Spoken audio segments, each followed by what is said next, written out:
So me and the man got in a pretty bad little argument because he was really running down the Gen Zs. He was really talking a lot of crap on the Gen Zs.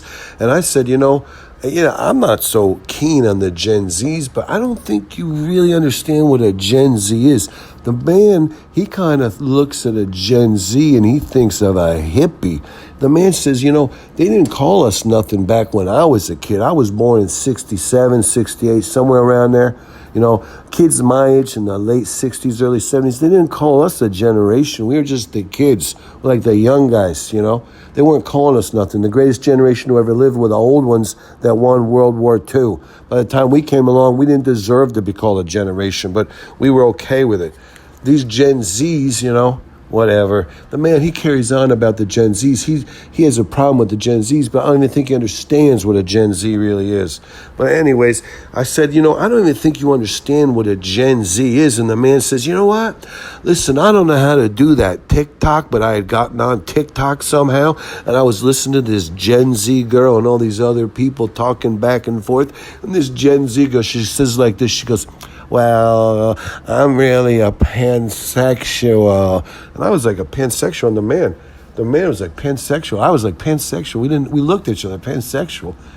Obviously, I said, I think a pansexual is somebody who would, have sex with a man or a woman or a transgender that, a man who used to be a woman or a woman used to be a man, or they're halfway in between. They could be, halfway, they're transitioning over, or they haven't yet, but this pansexual individual just happens to find that very attractive, like a horse in midstream kind of transition thing. Just before they get all the way transitioned, they're more attractive. And the man, he said, I think you're talking about a fetish. And I was like, no, it's not a fetish. It's that they're, but the man said, no, that's not what it is. It's that they're attracted not by the looks of the individual, by the personality.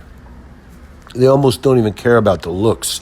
And I said, I don't think that's what it is. But the man is, who cares? Listen, that's not the part that irked me the worst, that she says she's a pansexual. She says, me and my friends, we're really educated, and we only have profound conversations.